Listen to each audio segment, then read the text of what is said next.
Everton breaking news, David Moyes spells out his reaction after two crucial incidents in Everton's 2-1 loss against Bournemouth. Meanwhile, details emerge of a new agreement between Manchester City and Jack Grealish while Everton line up a summer approach, and a new transfer development puts Marcus Rashford's future on Everton's radar. All this and more you can check out now with the top Everton news.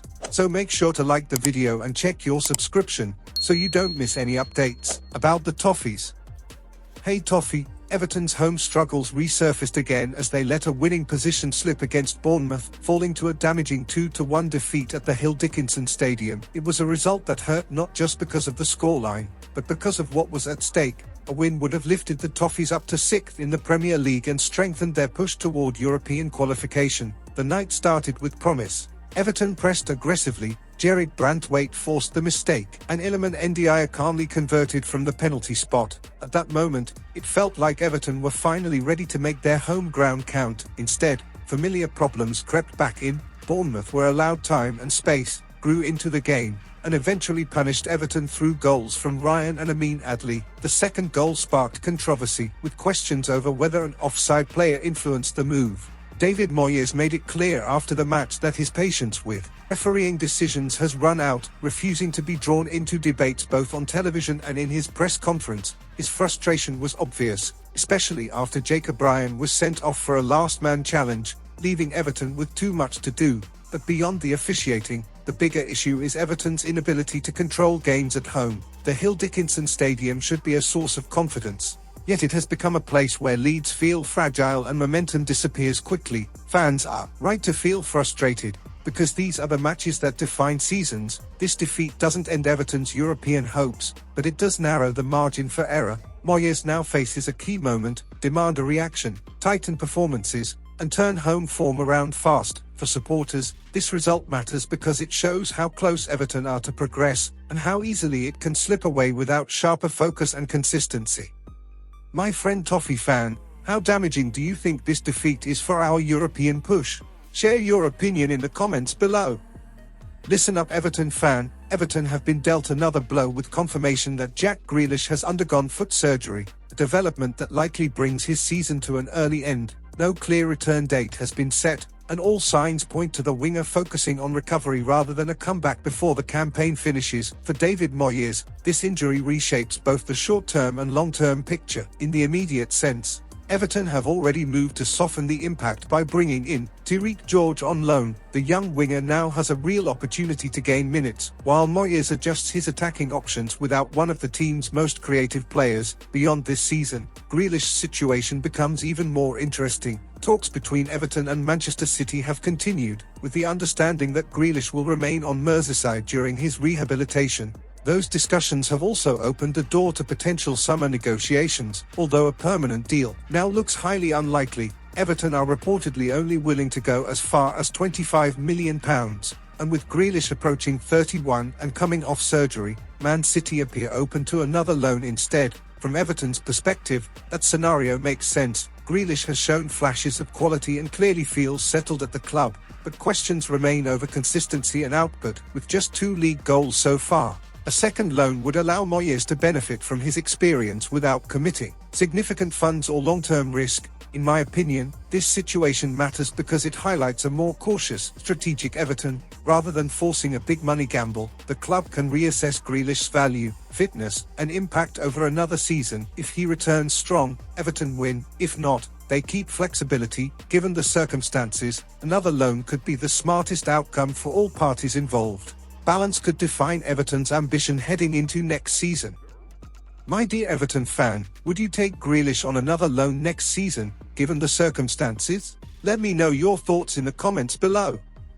So Toffee, even though the transfer window has only just closed, Everton's attention is already drifting toward a summer that could define the club's direction. One of the more intriguing storylines involves Marcus Rashford and how his future might directly impact Iliman Ndiaye and Everton's own plans. Rashford is currently on loan in Spain, and Manchester United are expected to make a major decision on him once the season ends. If Man United decide to cash in permanently, they will need a replacement with pace, creativity, and goal threat. Reports suggest Ndiaye fits that profile perfectly, which explains why his name is being discussed at Old Trafford again. For Everton, This matters a lot. Ndiaye has quickly become one of the team's most important players, not just because of his performances, but because of what he represents. He is entering his prime, he delivers consistently, and he has openly spoken about wanting to achieve European football with Everton. That ambition aligns with what fans want to see from the club moving forward. The possible scenarios are clear.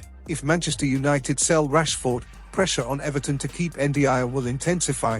Other clubs are already watching closely, and interest will only grow if Everton fall short of European qualification. On the other hand, if Everton do secure a place in Europe, their negotiating position becomes much stronger and Ndiaye has fewer reasons to consider leaving. This situation is especially relevant to Evertonians because it reflects a shift in Everton's identity. In the past, financial issues forced the club to sell top players. Under the Friedkin Group, Everton are trying to prove they can compete without constantly losing their stars. Holding onto Ndiaye would send a powerful message that the club is serious about progression. Ultimately, Rashford's future may open doors elsewhere, but for Everton fans, the focus is simple.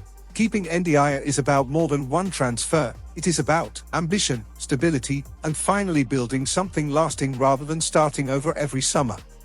Evertonians, if Man United sell Rashford, do you worry they'll come hard for Ndiaye?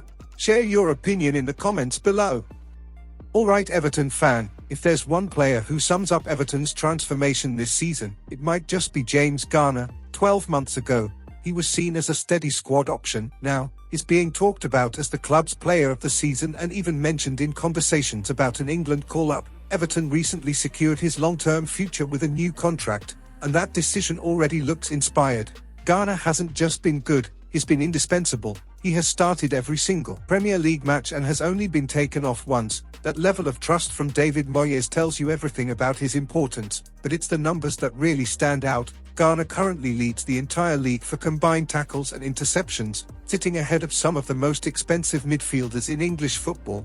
Outperforming players valued well over £100 million highlights just how dominant he's been defensively, yet his contribution goes beyond breaking up play. Moyes has credited Garner with changing the way Everton operate. Instead of relying purely on counter-attacks, the team now builds play more calmly and intelligently. Garner's composure on the ball and positional awareness have helped Everton control games rather than simply survive them. That evolution has been crucial in pushing the club toward European contention. For Toffee fans, this is hugely significant. Everton have often struggled to hold onto midfield control in big matches. Now they have a 24-year-old who not only protects the back line but also sets the tempo.